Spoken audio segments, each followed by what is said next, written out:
कागज के दो पंख लेके उड़ा चला जाए रे जहाँ नहीं जाना। নমস্কার সকলকে শুভ সকাল। আমার নতুন একটা ভিডিওয় তোমাদের সকলকে অনেক অনেক স্বাগত জানাই। আজকে 31শে ডিসেম্বর। দেখতে দেখতে আবার একটা বছর জীবন থেকে চলে গেল। দিনগুলো, মাসগুলো, বছরগুলো কোন দিকে যে চলে যাচ্ছে কেউ বলতে পারে না। দিনের কত স্মৃতি, কত ভালো মন্দ, কত কিছুর মধ্য দিয়ে কেটে যাচ্ছে, সেই রকম প্রত্যেকেরই আমাদেরও কাটছে। আর আমরা হলাম ফৌজি ওয়াইফ, আমাদের তো বছরে 300 দিন তো চিন্তা করতে করতেই কেটে যায়, আর 65 দিনটা একটু আনন্দের মধ্যেই কাটে। গত বছর মানে 2022-এর ডিসেম্বরের 31 তারিখটাও তোমাদের দাদাভাইয়ের সাথে কাটিয়েছিলাম, আর এই বছরও 2023 সালেরও 31শে ডিসেম্বরটা তোমাদের দাদাভাইয়ের সাথে কাটালাম। মনের মধ্যে এতটাই আনন্দ লাগে বলার নয়, কারণ আমরা তো এই বিশেষ দিনগুলো সবসময় পাই না। তার জন্য যখন থাকে এই দিনগুলো তখনই আমাদের কাছে ভীষণ স্পেশাল হয়ে যায়। সেই রকম এই বছরও সেই দিনটা একসাথে কাটাতে পারলাম।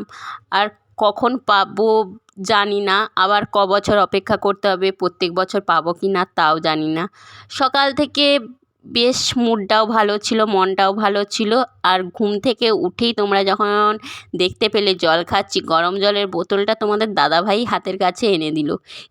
জীবনের এই মুহূর্তটাই সব থেকে স্পেশাল হয়, যখন নিজের কাছের মানুষের হাত থেকে যখন কোনো কিছু পাওয়া যায়। বিশেষ করে মানে জলের বোতল থেকে শুরু করে খাবারটাও যদি হাতের কাছে নিজের প্রিয় মানুষটা ধরে দেয় না, তখন আরও বেশি স্পেশাল ফিলিং হয়। কারণ আমরা মেয়েরা 365 দিন প্রত্যেকের খেয়াল রাখি, আর যদি নিজের প্রিয় মানুষটা যদি আমাদের একদিন খেয়াল রাখে, তাহলে মনে হয় যেন কত ভালো, কত কাছের আর কত আনন্দের। সেটা যাদের রাখে বা যারা পায় তারাই বুঝতে পারে। সকাল থেকে তিনজনই একসাথে সময় কাটাচ্ছিলাম। মা, বাবু মানে শ্বশুরমশাই, শাশুড়ি মা তাদের কাজেতে ব্যস্ত ছিল। তারপরে ভাবলাম যে খেতে তো হবে, কি খাবারে বানানো যায়। সকালে আমরা কন্টিনিউ মুড়ি খাই, মুড়ি চপ যা হয়ে থাকে, কখনো বাড়িতে বানানো হয়, কখনো বা কেনা হয়। আর আজকে ছেলেকে সকালবেলায় জিজ্ঞাসা করলাম যে তুই কি খাবি। ছেলের শরীরটা আজকে একটু খারাপ আছে, তার জন্য সে বলল আমি খিচুড়ি খাবো। তার খিচুড়ি ছেলের এবং আমার ছেলের বাবার দুজনের এতটাই প্রিয়, ধারণার বাইরে।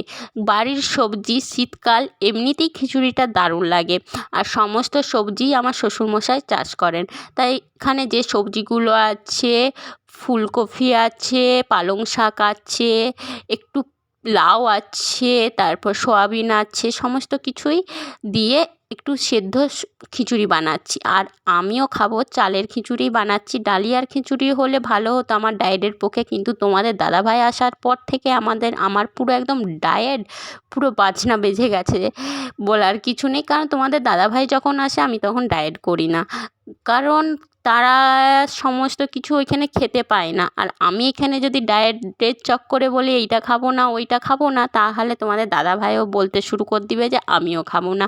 সেই কারণে আমিও ডায়েট করি না। তবে যখন আবার ডিউটি চলে যাবে তখন আবার ডায়েট শুরু করব।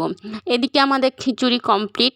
খিচুড়ি, সিদ্ধ খিচুড়ি, স্রেফ নুন দেওয়া আর অল্প একটু জিরে, তেল, লঙ্কা হালকা করে দেওয়া, এইটুকুই, কোনো মশলাপাতি ছাড়া। আমারও এটা বেশ খেতে সকালবেলার টাইমে ব্যাপক লাগে। আর আমার ছেলের আর বরের বললাম তো এতটাই প্রিয়, ধারণার বাইরে। ওদের খিচুড়ি শুনলেই পুরো একদম আনন্দে লাফিয়ে ওঠে দুজনে। হাসি খুশির মধ্য দিয়ে বছরের শেষ দিনটা শুরু হয়েছে। কারণ আমরা সবসময় যে এই দিনটা হাসি খুশিভাবে কাটাতে পারি বা পাই সেটা তো নয়। বছরের শেষ দিন বলছি ঠিকই, কিন্তু হলেও আমাদের প্রত্যেকটা দিনই সমান হয়ে থাকে।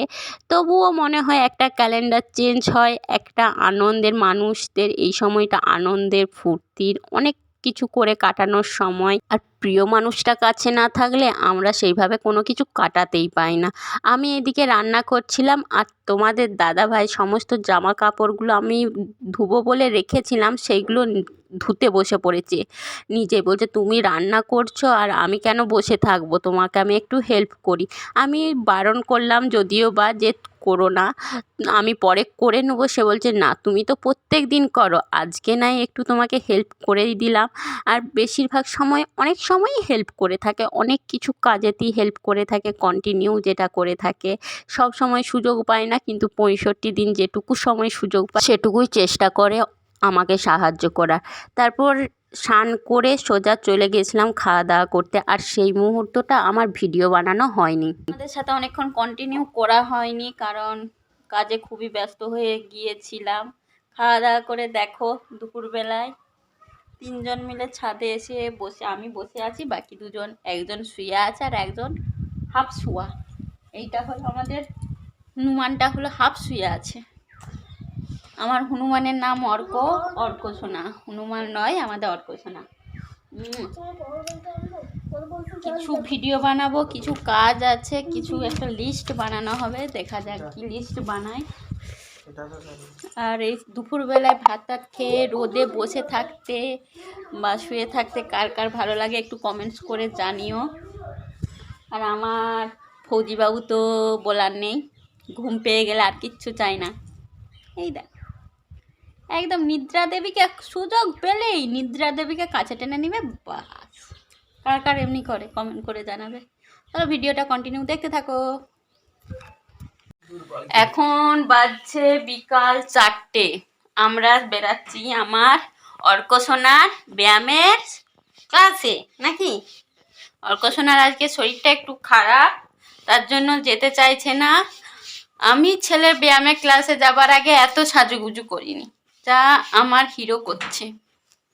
দিনের মাথায় কম করে 10 বার মাথায় চুড়তে হবে। চুল তো রাখে না, ফৌজিদের চুল থাকেই না, তাতেও মাথাটা আঁচুড়তে হবে নাকি মোটামুটি। কি গো, রেডি হয়ে গেছি, ব্যায়ামের ক্লাস আছে।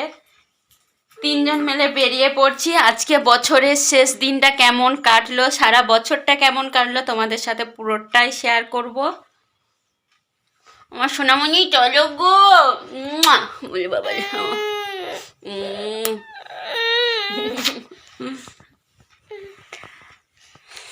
ছেলের ছিল ব্যায়ামের ক্লাস, সেখানকে চলে গেছিলাম। ওখান থেকে আসার পর প্রায় 6:30 পৌনে 7টার সময় ফ্লিপকার্টে একটা জিনিস অর্ডার দেওয়া ছিল, সেইটা ফোন করছে সন্ধ্যাবেলায় যে ম্যাডাম আপনার পার্সেল।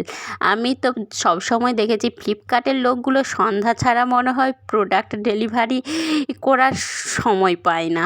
তো এই যে নিয়ে চলে এসেছি, তোমাদেরকে বলেছি এইটা কোনো কিছু উপহার, বাট এটা কোনো কিছু উপহার নয়, এইটা তোমাদের দাদাভাইয়ের একটা প্রয়োজনীয় জিনিস আছে। তোমাদের দাদাভাইয়ের আর আমার শাশুড়ি মায়ের দুজনে হেয়ার কালার আছে এইটার মধ্যে। নিজের প্রিয় মানুষটাকে কাছে পেয়েছি, এইটাই আমাদের কাছে সব থেকে বড় গিফট হয়। এর থেকে বড় গিফট আর কোনো কিছু হয় না বললেই চলে আমাদের কাছে। বিশেষ করে আমরা তো ফৌজি ওয়াইফ, আমাদের কাছে কেন, যাদের হাজব্যান্ড বাইরে থাকে তাদের কাছেই সব থেকে বড় গিফট তার হাজব্যান্ডকে বিশেষ বিশেষ দিনগুলোতে কাছে পাওয়া। আর আমরা তো পাই না যাকে বলে কোনোভাবেই, কখন সৌভাগ্যবশত কোন বছরটা পাবো, কিভাবে পাবো কেউ বলতে পারে না। তবুও এই যে গিফট, আমি জিনিসটাকে জাস্ট খুলে দেখছিলাম কি আছে। তারপর তোমাদের দাদাভাই সমস্ত কাজ সেরে চলে এসেছে, আর এখানে বসে পড়েছে মা আর ছেলেতে আলু কাটতে, কারণ কালকের এর পরের ব্লগটায় দেখতে পাবে কেন আলু কাটা হচ্ছে। ছোট করে বলে দিচ্ছে, এরপরে যেহেতু 1 জানুয়ারি, সেহেতু আমরা একটা ছোট্ট করে পিকনিক করার ব্যবস্থা করেছি, সেই কারণেই আলু কাটা হচ্ছে, কারণ বাড়ি থেকেই ফ্যামিলি পিকনিকের মতন। তোমাদের সাথে পুরোটাই শেয়ার করব। তারপরে বসেছিলাম, আর আমাদের এখানে কাছে যেহেতু বনলতা, বনফুল, বড় বড় বেশ কয়েকটা রিসর্ট আছে, সেখানে সন্ধ্যাবেলায় অনুষ্ঠান হবে না, সে আবার হয়, সেইভাবেই চলে গিয়েছিলাম আমি আর তোমাদের দাদাভাই। ওইখানে আবার গিয়েও ভীষণ আনন্দ করেছি। আমার বান্ধবী পিঙ্কি, আর উপরন্তু আমার ক্লাসমেট, আমাদের সাথে একসাথে পড়তে একটা বান্ধবীর সাথে দেখা। এতটা এতটাই আনন্দ পেয়েছিলাম বলার নয়, কারণ অনেক দিন পরে একটা বান্ধবীর সাথে দেখা হলো, 10 বছর পরে। কারণ ওই বান্ধবীর সাথে আমার বিয়ের সময় দেখা হয়েছিল, কিন্তু তারপর থেকে আর সেভাবে দেখা হয়নি। আর এইদিকে মিডিয়া ছিল, মিডিয়ার লোকেরাও পর্যন্ত আমাকে ডেকেছিল যে চলুন আমরা একটু লাইভ করব, আপনাদের কেমন লাগছে, কেমনভাবে এনজয় করছেন একটু বলবেন। সেই জন্য এই যে আমার ওই বান্ধবীটা, সেই জন্য সবাই মিলেই একটু বসেছিলাম। তারপরে বেশিক্ষণ ছিলাম না, কারণ যতই হোক ছেলে বাড়িতে ছিল আর ছেলেরও একটু শরীরটা খারাপ, তার জন্য বাড়ি ফিরছিলাম। আর রাস্তায় দেখছিলাম, দেখো কি সুন্দর সবাই মিলে লিখছে হ্যাপি নিউ ইয়ার। আর আমি সবাইকে জিজ্ঞাসা করলাম একটু ভিডিও বানাবো, বললো হ্যাঁ অবশ্যই আপনি বানাতে পারেন। যাই হোক, ভিডিওটা আর বিশেষ কোনো বড় করছি না, সকলকে হ্যাপি নিউ ইয়ার জানিয়ে 2024 সকলের ভালো কাটুক সেটুকুও জানিয়ে সকলের ভালো কামনা করে আজকের ভিডিওটা এখানেই শেষ করছি। সকলে ভালো থেকো, সুস্থ থেকো এবং আমার ভিডিওগুলো লাইক, কমেন্ট, শেয়ার করে দিও। সকলকে টাটা।